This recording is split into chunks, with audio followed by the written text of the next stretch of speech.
Okay. All right, we are recording right now, so everybody knows we're doing the owl. Bishop, you mentioned if you'd be so kind as open us up in prayer, sir. Sure. Thank you. Dear Heavenly Father, thank you for this day and for your many blessings. Thank you, dear God, for your Son Jesus. In him we have all hope. Thank you, dear Lord, for this coming together here this afternoon. Thank you for each committee member and for our country and our county, dear Lord. Help us that we might make decisions that would honor your name. We'll be mindful to forever give you the praise. In Jesus' name I pray. Amen. Amen.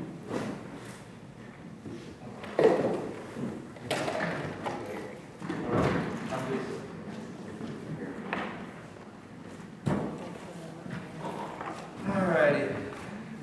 If everybody would, let's be sure and speak up or just say who it is that's speaking so that Jess can get it in the notes. Is that good, Jess? Okay. Accept the motion for approval of the agenda. Motion by Mr. Foster, second by Ms. DeWitt. Any, all in favor say aye. Aye. Any discussion? All right.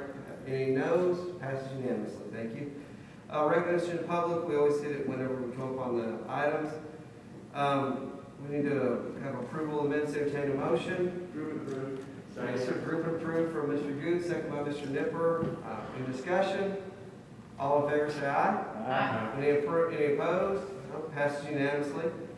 My report, as always, if we pass something unanimously, that means it's waived the second reading that's required by it, so we move on. All right, first thing, we want to add something that came up last minute, not last minute, but just with COVID and bids. There's a piece of property in Bledsoe Lakes Historical Park, and on that park, and it's been condemned and it needs to be demolished for safety issues. I'm so sorry. And so with that, we have a bid for it. There is available funding from last year that we can pull. And it's going to be for $33,800. It's already been bid out again. They've done what they need to as far as that goes. And it is something we have to do for public safety. I so move. There's second by Mr. Foster. Thank you. Can you say from local capital fund balances? That's exactly what I was going to say. Thank you, David. It was bid out too. Yes, ma'am, it was. We've got two bids on it, and this was a low bid. So, any other discussion? Anybody? All right, all in favor say aye. Aye. Any opposed? All right. Waiting for the second reading. Yes, there is obviously waiting for second reading. Passed unanimously. All right. The second thing I was going to bring up is this is for discussion. We'll have to kind of figure out how we're going to address it. Josh Sudduth has been offered employment at 2 other places that we know of. He's been real upfront about it, and I don't think he's necessarily doing it to try and get a money grab from us. He's just being very honest. It's one city planner, and then TDOT's also wanting to get him back, and then my understanding there's maybe a third place that's wanting to hire him back. And just to kind of put in perspective for money, what we just passed with the rezoning that he wrote himself, 4 or 5 years ago, Williamson County paid a private firm $1 million to do that. And that was including the map and everything he's doing. Not to mention the improvements he's got planned for secondary measures that have come up, some of the stuff that addresses sidewalks and some of the things that came up that evening. We just kind of we've said we weren't doing raises or anything else. We are doing a study that's going to allow for market analysis for everybody else. And there's different groups there. I think, just example, where they're going to jump back in again, and we're going to do that one again. But most, when we brought up most of the elected officials, everybody kind of seems inclined to that. Do we want to try and wait there? Do we want to? And the reason I say it is they're offering him, is it $16,000, Lynn? Thought it was more than that. I thought it was in the neighborhood of about 20. Almost $20,000 more a year in salary. He has said, obviously, he knows that won't happen. In some early discussions with him, he's not asking for that much, but that's a lot of money for him to turn down, and especially while he's still somewhat young in his career. I would like to see us offer him maybe 10, with the idea that I'm pretty confident the study will support it, and more so the fact that he's already saved us $1 million just this year alone. That way, I mean, probably $1.5 million when you include inflation into it. I just need, I'll make the motion so we can have discussion, make the motion that we allocate 10,000 pending, Second. if we need to do it pending a study, however we need to do it. And then, Mr. Committed was the second. Mr. Committed, did you want to chime in first? Yes, sir. Go ahead. Well, this is the first that I've heard about this, so it's kind of caught me by surprise. But I was on the planning commission before, and if, I hate to sound bad about it, but if There's Josh nothing wrong with hadn't saying came somebody along, does a really good job. if he hadn't came along, I don't think we would have a planning commission, and I think we have made so much progress, we really have, and we're on the right track, and I think it would really be bad to lose him right now, especially now. Any other discussions from anybody? And the reason I say is it's obviously something that would need to go to the full commission. I don't know if it's something where we need to ask Mr. Holt to engage him in conversation to see if he'd be willing to wait until we did a pay study. But I mean, just kind of, what do y'all think about it? I'm like Mr. Committed, having been on the planning commission and dealt with the previous planning director, so I mean, he was a nice guy. But the quality of work is vastly different. And I mean, I'm not surprised that people are trying to steal him, but, you know, yes, sir, Mr. Foster. Mr. Chairman, I'd say, three offers, we're all aware of the quality work he's doing, we certainly want to keep him. So I would suggest that we not make the $10,000 raise, continue anything, we just give him that. Adjust the salary to that, and then pending the salary completion study, then maybe adjust it again after that, because we want to keep him. I think that's everyone's agreement that we need to keep him. So I would just say. What you were saying? Huh? Well, I thought it was contingent on a study. Well, no, that was a suggestion I had. We can do, I just brought it up for discussion with the motion. We can do it however we think is best to present it to the full commission. I'm perfectly fine with offering him $10,000 right now and then wait and see what the study says. Okay.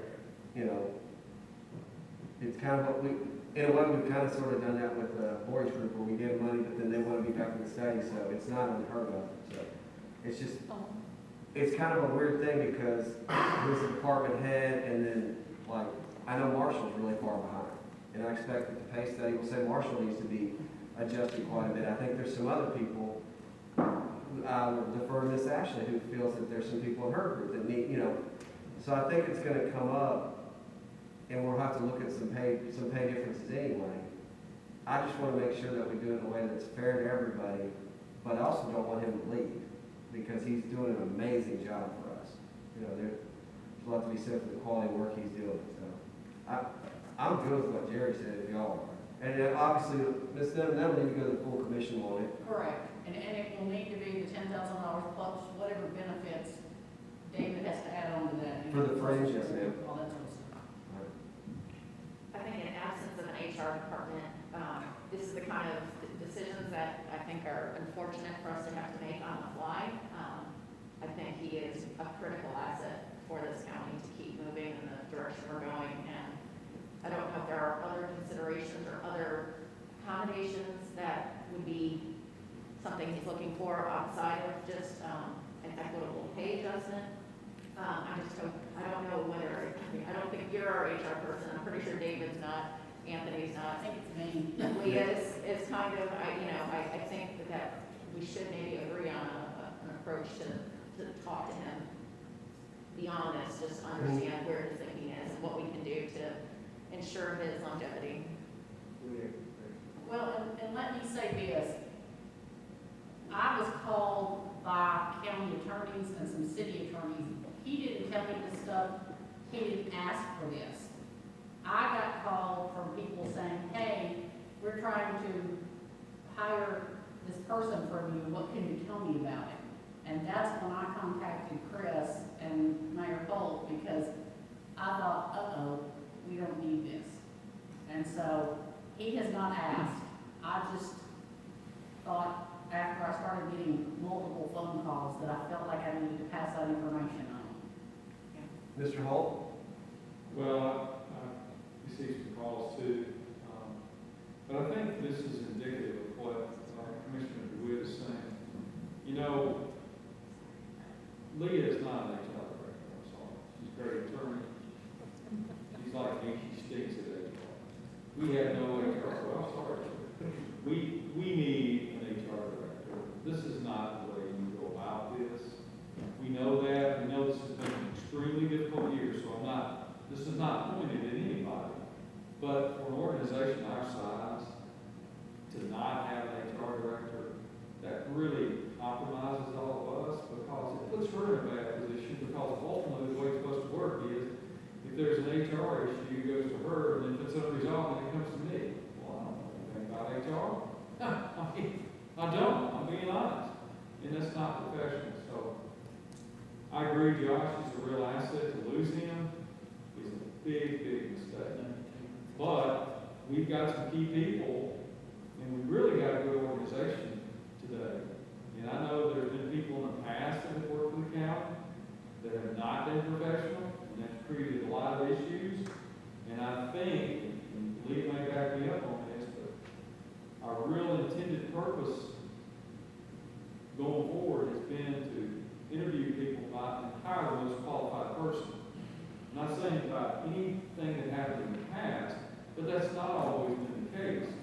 And I think an HR person has the tools and the research available to go out and to do these studies and to say, these people are compensated, these people are not adequately compensated, and it takes pressure off of all of us, and it doesn't put you guys and ladies in this position of having to off the fly try to come up with pay increases. So I just think as we roll into the future, it's something that it is really a necessity. I know we've had one in the school system for many, many years, and this way that can be a facilitator for not only pay studies, but compensation and basically benefits, administrative benefits. So I just wanted to bring that out to your attention. Josh is a great wealth of knowledge, valuable employee, and I can say, without blinking an eye, he is the very best planner this county has ever hired. That's the truth. Would you say, Leah? That kind of brings up something I wasn't ready to say it yet, but I will since we're having this discussion. I had some discussions with William, Mr. Lambert, about finding somebody that would help us find an HR solution for the county. So he pointed me in the direction of some people that are helping us right now. He's pulling different, the way that different counties have done it and the way they've written it up. And apparently the best one so far that usually works is you have a board made up of the elected officials and department heads together. And they in turn will find someone that they can work with as far as HR. And then they answer to that board rather than any one individual person. Because I think we're all familiar with the fact that if an HR person goes into an elected official's office and tells them to do something, they're not obligated to do it by any stretch. There's nothing binding or legal about it. But what he said was, if you have everybody on the board as part of that the selection process, there's a lot more buy-in. And then if they agree what they're going to do as far as their standards for HR, it applies to everybody. And it's something that we're going to be working on this fall. So it's the best solution he's seen in any of the other than the big 6 counties. So he said as far as smaller counties and ones where you have an elected and everything else, he goes, it's the best way to do it. So we're going to be working with Mr. Holt's office and Ms. Denham to try and figure out the best way to kind of bring that forward for all the elected officials. But like Anthony said, in the meantime, we're just kind of doing what we got to do. Yes, sir. So, I heard everything that was said about Josh. If anyone hasn't dealt with him, planning, developer, builder, they did it every day. And he has taken this county 50 years forward from where we were the week before we got here. And getting better every day. And I do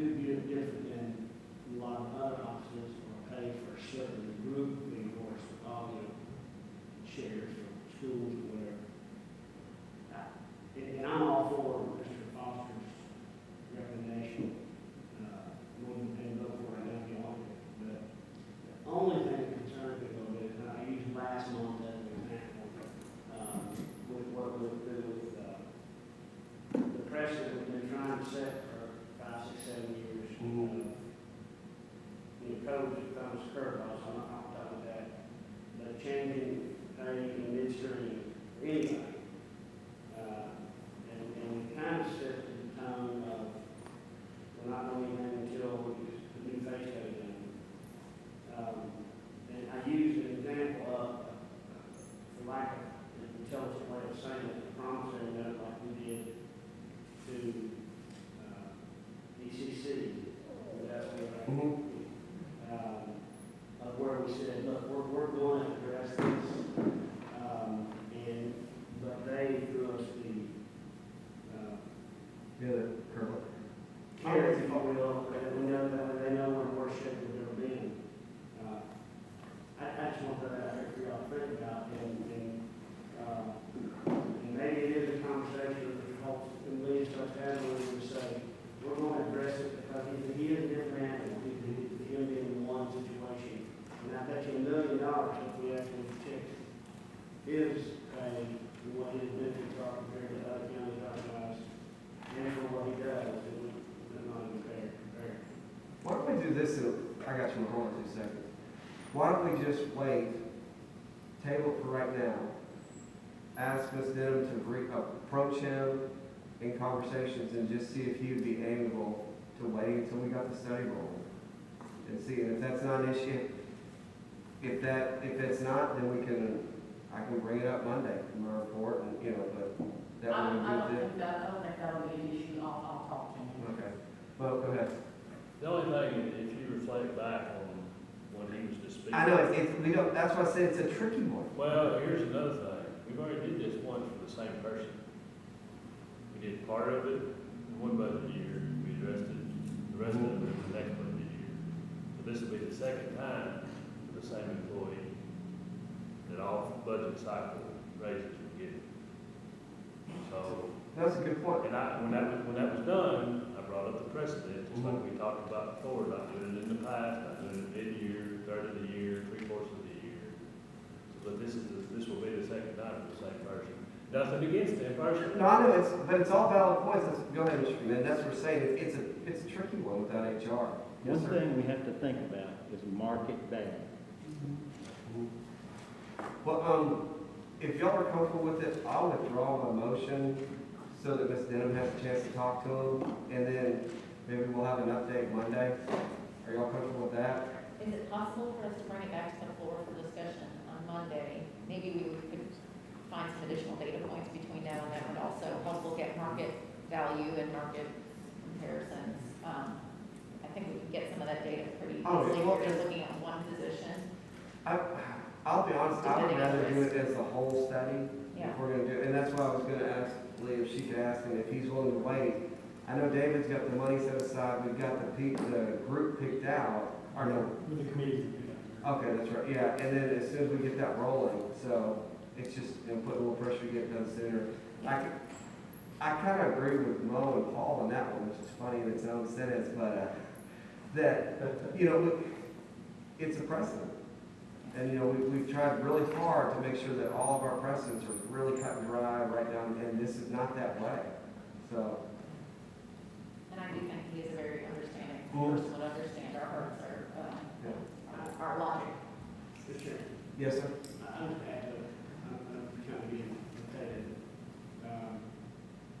I like your idea of withdrawal, bring back money if necessary, that Leah starts that conversation with that all intent is there. We value what he's done and what how many she has been doing. Separate to that, having an HR person, I've been on the budget for quite some time, every year, we address that, and that's something that we have an employee and an office doing, and it's as soon as it's feasible. I'll pick up the pace on that. I've been talking with him, and he was gonna send me some things, and I'll make sure we get that done before the next budget meeting. So the next time we have budget, I'll have something that we can kind of present and talk about, and hopefully move on to the elected officials and everybody else. Correct. Yes, sir. All right. Am I forgetting anything in my report now? David? Go ahead, Mo. You said, would you forget anything in your report? Yeah. Plexiglass. Oh, thank you. See, that's why I always ask. I have asked and about what Commissioner Taylor brought up was, having shields put up for each individual commissioner in here and the money for it. Talk to Mr. Holt. The issue's gonna be not so much the money, it's finding the materials and getting it done before Monday. That would be impossible to get done before then.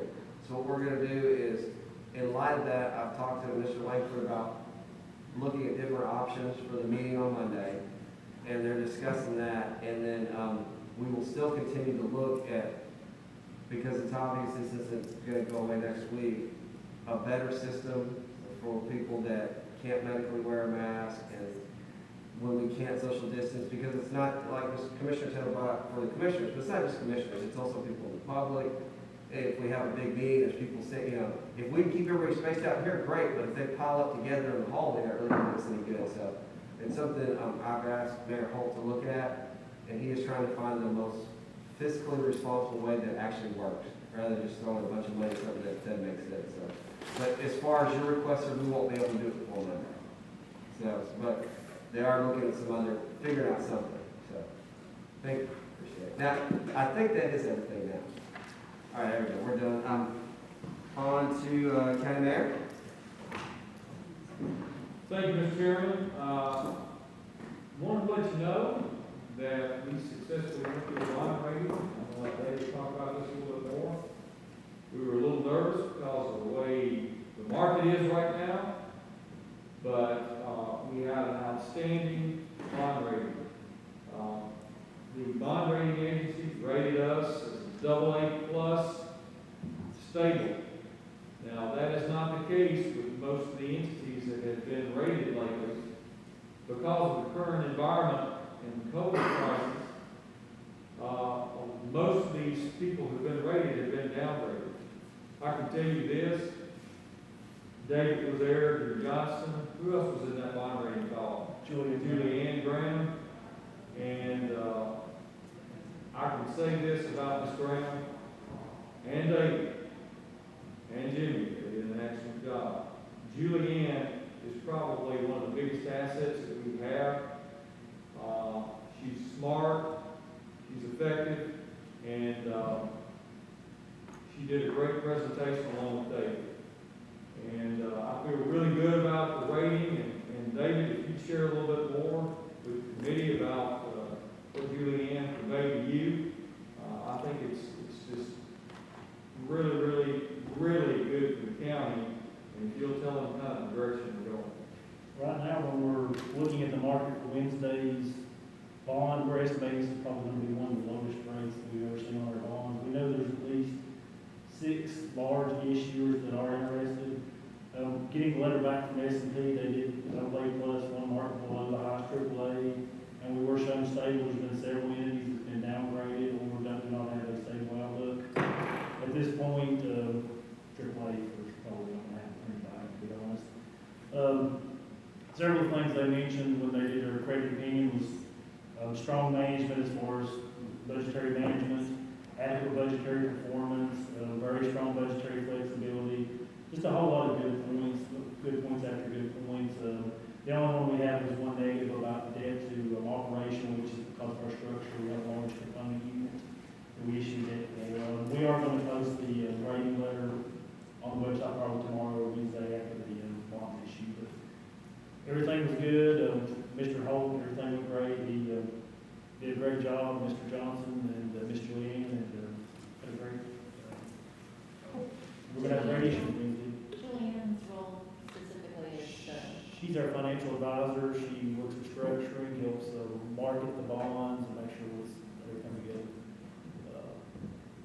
Used throughout the city, financial advisor. And I also add that county attorney, her office has helped us flow the attorney's direction. So it's a team effort.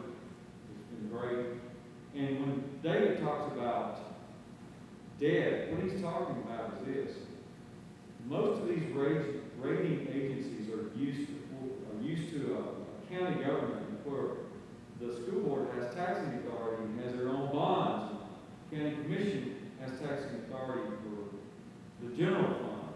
And so the general fund only holds what's available as far as the debt for jails and other projects. And the school for the taxing authority has their own debt.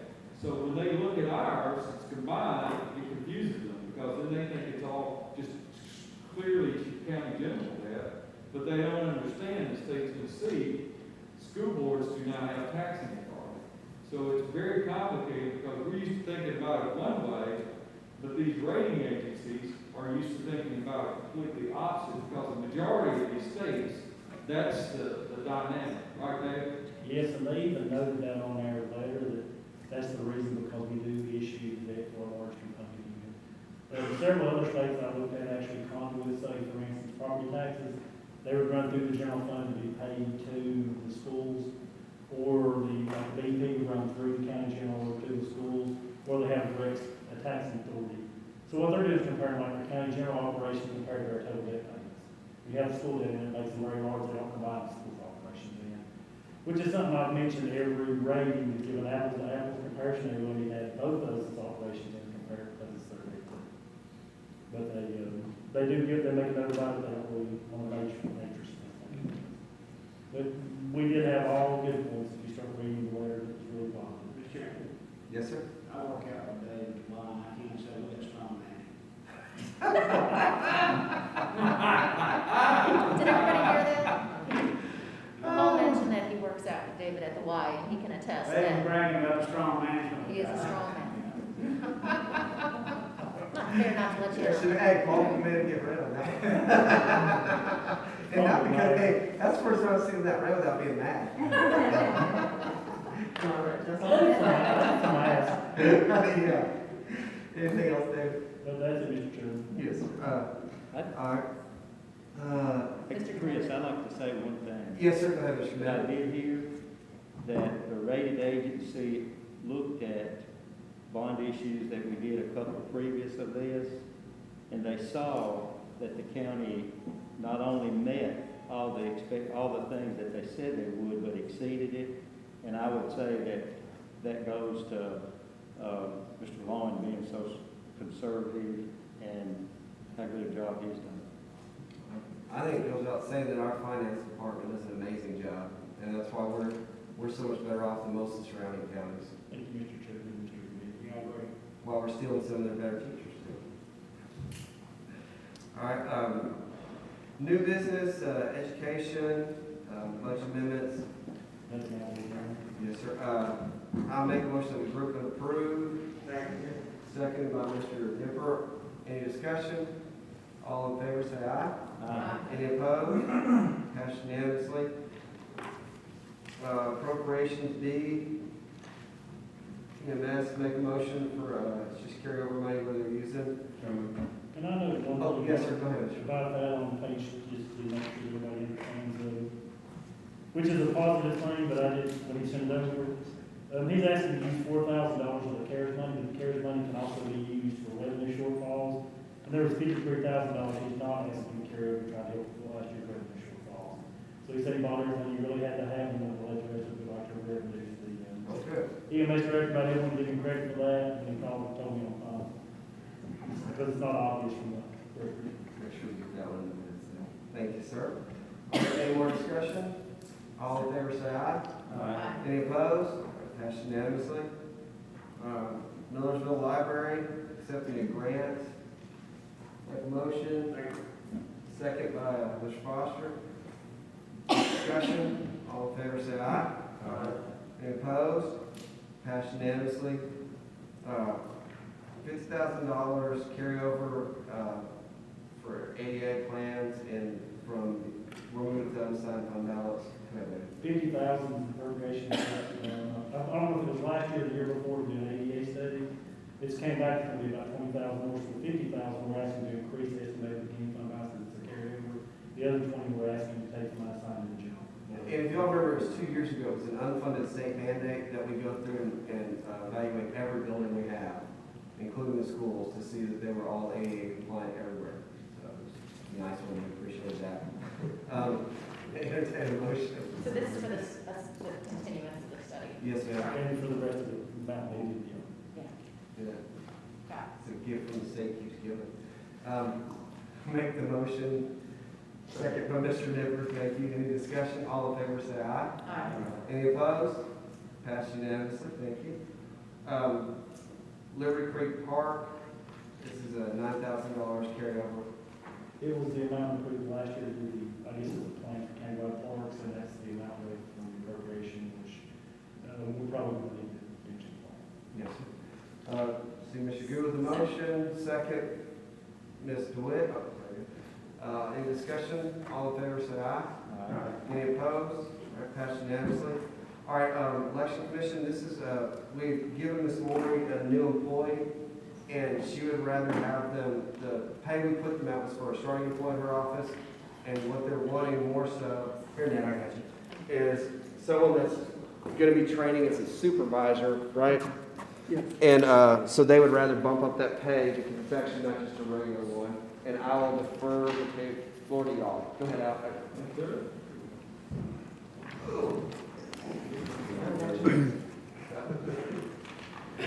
What we're asking for is y'all, as a budget committee, had budgeted $42,000 for this employee.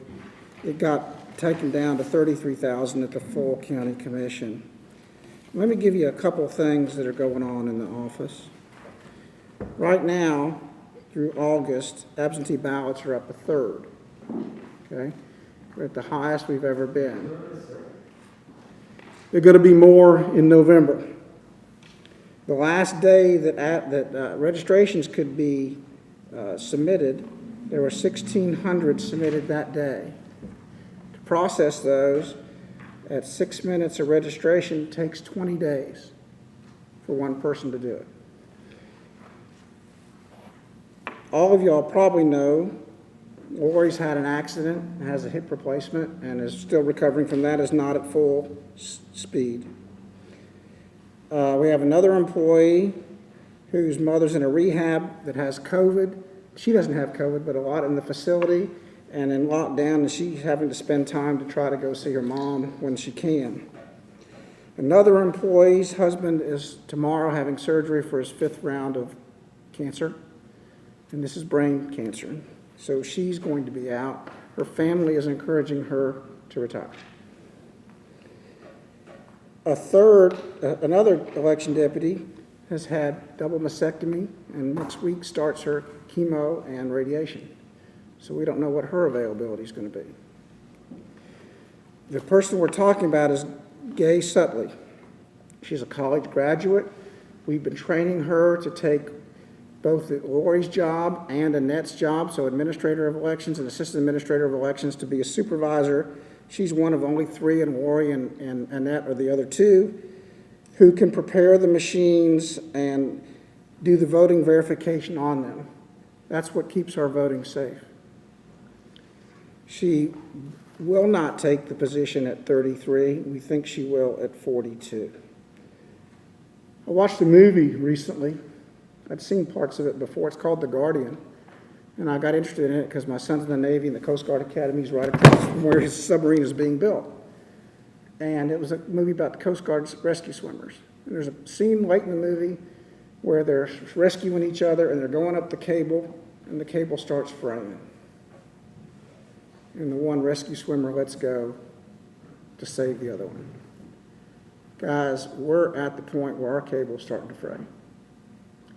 If Gay gets another job and leaves with everything else that's going on, we're in a world of hurt, which leaves the county exposed, which leaves y'all exposed, which leaves us exposed in a time when elections are being scrutinized higher than any time than I can remember. And I've been on the election commission now probably 13 or 14 years. We need this employee. We need her as a supervisor. We need her to be able to step into the management and leadership roles of the administrator and assistant, depending on what happens with their families and with Lori's recovery. And I'm asking you to restore that $9,000 that you had originally put in the budget that got sent to the county commission. And I'll be glad to answer any questions. For purpose of discussion, I'll make the motion that we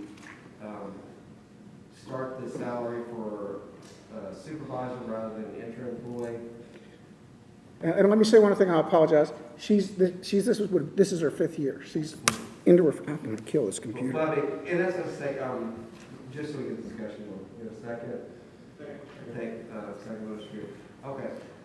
Here's what I was gonna ask you. If we're starting her out as a supervisor, you're hiring, because she was part-time, She is part-time and she's working the max she can work. we took the part-time to make up for it. What we did was we took additional part-time money out of your part-time category, so that way it was still a neutral cost. Are you comfortable taking out, and I'm kind of skipping past you, I'm asking that and more on this. Are y'all comfortable taking out the additional 9,000 from your part-time so we can make up the difference? And obviously, we've got a lot of weird stuff going on. Yeah, and the answer to that is, Yes. yes, we're comfortable with that, but I'm not gonna tell you, we're not gonna be back because with the amount of, Alan, the way this election's gonna be, I have a strong feeling that we're gonna see y'all a lot. Yeah. It's just, it is what it is. because just to have the absentee counting boards, we have 1, right? We're talking maybe having to have 4. So that's 4 times the employees, 4 times the space. We've already talking to Anthony. We don't have a place in our office for 4 But counting y'all, boards. if y'all are comfortable with that, then I would open up for discussion with anybody else then. If there any questions for Mr. Emery or, Annette or anybody? Go ahead, sir. I'm sure I'm supposed to know this, so forgive me for a stupid question. In your own office, Lori, Catherine Strong was the catalyst that got us going in this direction, and it's proven to be so good. About 8 years ago, first year she was here, whatever that was. 5. And of saying, don't tell me what my employees get paid, give me the money and I'll decide what everybody's worth to pay them. Will y'all do the same thing? Will y'all do the same thing where? Basically, yes.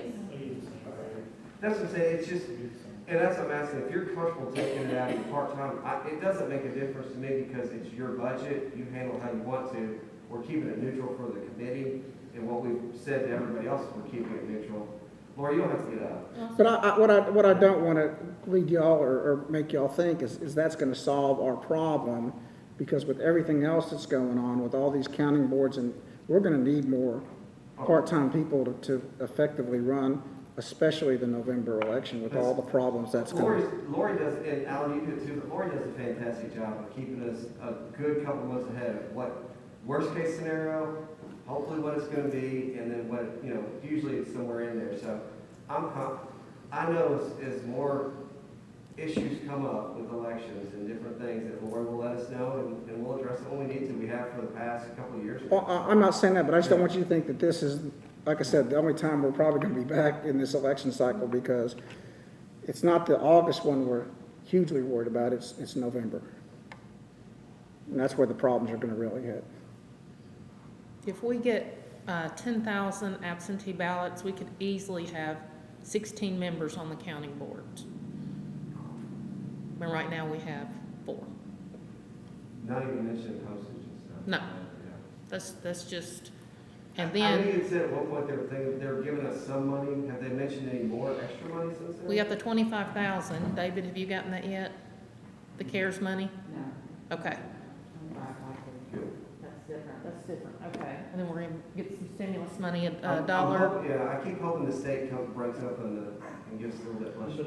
Well, we were here before, and then we talked about, Yeah, I know. about. Yeah, we're getting $1.50 a voter that we know, but that's not enough. That's the one. And they already know that. That's the one. Is that 140 something that's already in the budget? Yes. Yeah. I just didn't know if they had come up with any. But we extra came up money. about 333 a voter, so we're a little less than half. I mean, they keep saying maybe, but they haven't told us anything, or even how much or when or whatever. And they're sending us PPE, but everything they send us, they take out of our budget, out of our Money portion. that they're sending us. Right. Out of the 140 that you already budgeted, or that's all? I think we split that, didn't we? Yes. Well, it was, they gave us 50 cents for August and $1 for November. But what I was asking, we budgeted like 141, are they taking the PPE out of that money?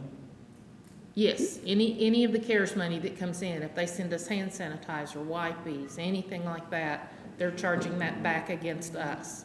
So we might get a check for, $10,000. We simply So do we're not gonna be know. short of but we're definitely gonna be short of 141. Absolutely. Yeah, So so I'm gonna have the offsetting expenditures. Now, if COVID, this all depends on a lot of things. If it gets better, people are now, they're going to Walmart, they're going to Home Depot, they're going to the grocery store. People are tired of this, okay? They're getting out. So if they get out and they can go and vote, I mean, it's just as safe to go and vote as it is to go to any of these places.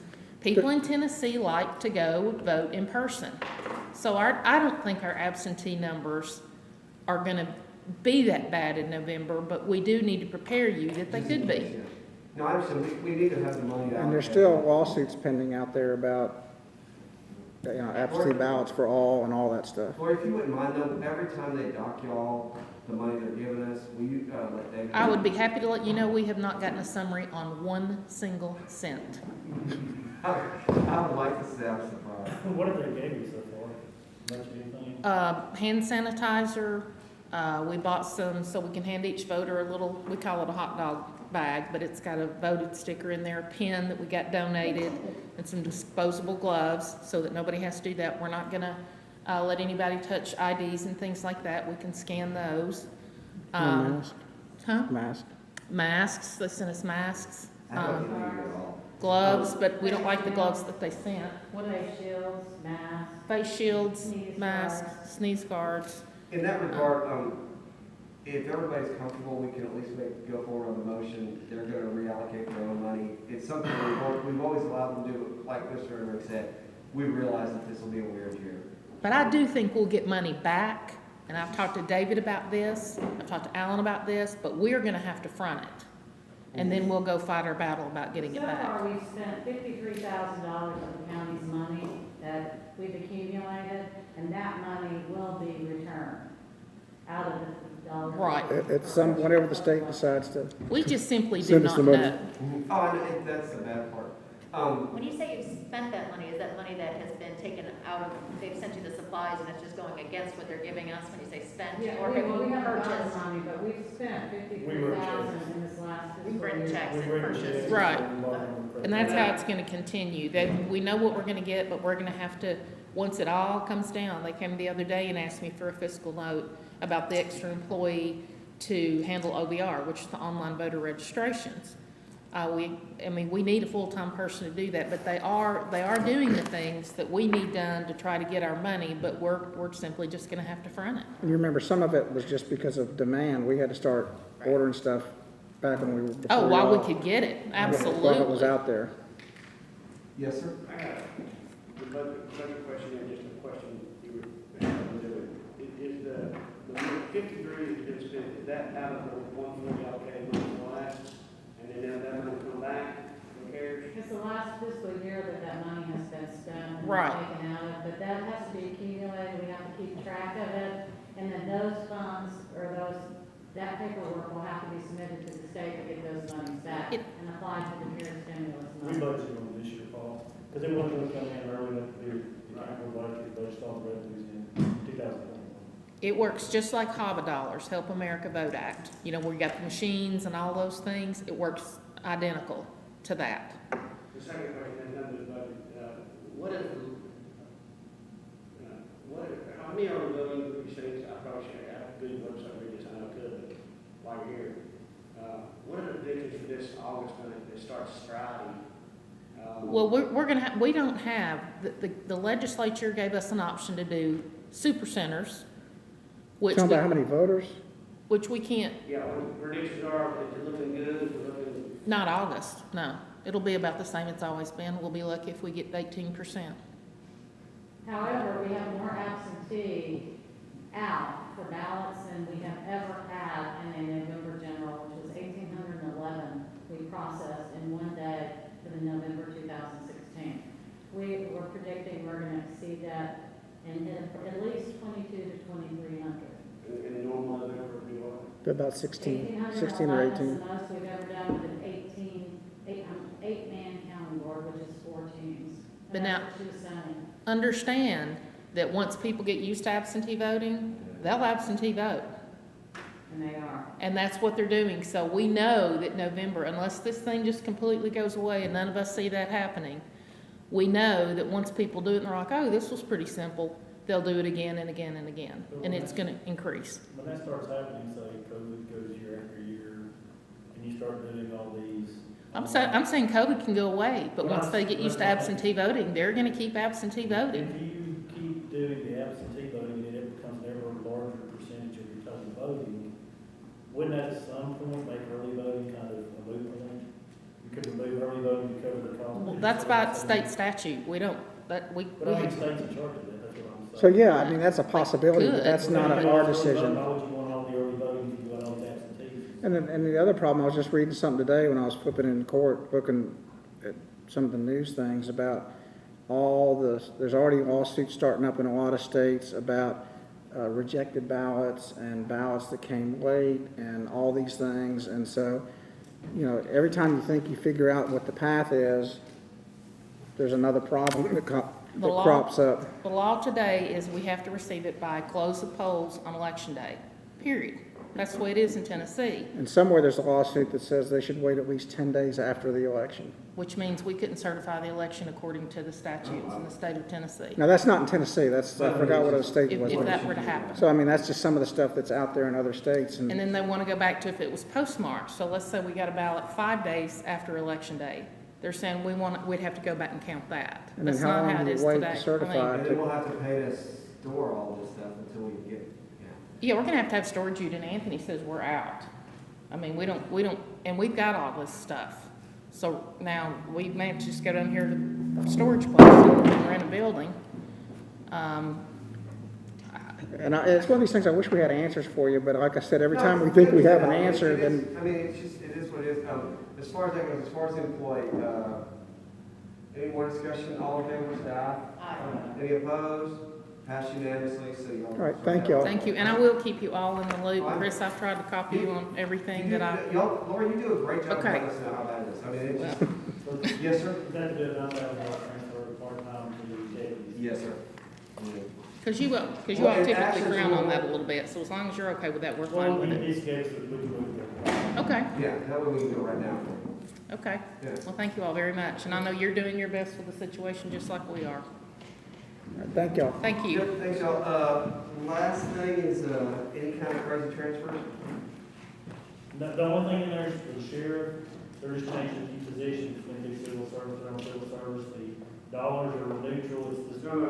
Same thing, yeah, something to let people do with their own budget. I think I heard Mr. Good make a motion, saw Mr. Foster give me a secondary nod. All in favor? Any opposed? Pass unanimously, one more. Thank y'all. And thank y'all for this, always make it easy. You're doing better. What time is it?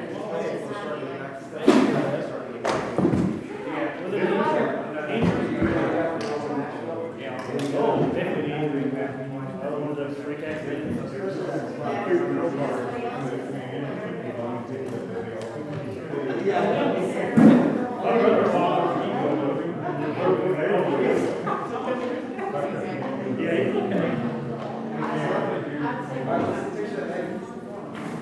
Yeah, you ready yet?